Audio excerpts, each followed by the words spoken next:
Sybille Bouquet est substitute à l'auditorat du travail de Bruxelles.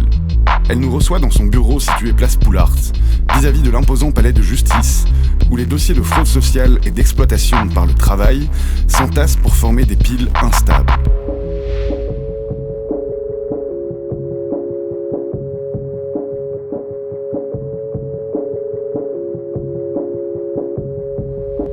Alors en société de nettoyage par contre, ça c'est vraiment un phénomène qui était déjà bien présent mais qui a pris une certaine ampleur. Et là on a essentiellement dans les dossiers les plus graves, typiquement le phénomène qu'on appelle des structures négrières. Donc ça veut dire que vous avez une première société qui va commencer à prester dans le secteur du nettoyage, qui va déclarer une série de travailleurs à temps plein ou à temps partiel et qui va générer du travail et qui, normalement, pour ce travail, doit payer des cotisations de sécurité sociale. Sauf qu'à un moment donné, ils se rendent compte que c'est plus intéressant de ne pas les payer, ces cotisations, et donc en réalité, ils ne les payent jamais. À un moment donné, la société accumule tellement de dettes sociale qu'elle va être répertoriée sur un site officiel qui peut être consulté par tout un chacun.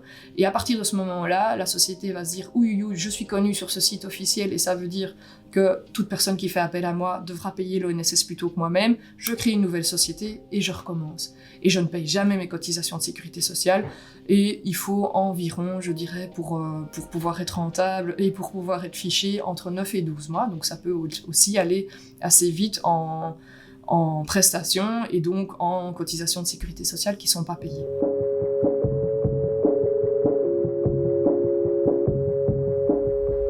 Mais on est essentiellement dans ce qu'on a pu observer dans le milieu turc, bulgare d'un côté, et alors on a, pakistanais d'un autre. C'est possible également quand même dans le secteur portugais, espagnol aussi.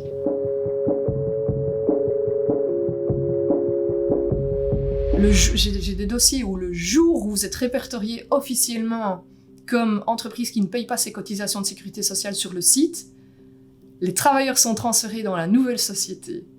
C'est incroyable, c'est en tout cas possible dans l'état actuel de la législation. Oui, donc il y a une organisation derrière. Alors est-ce que c'est une organisation criminelle au sens du code pénal ou du code d'instruction criminelle ? Il faut le prouver.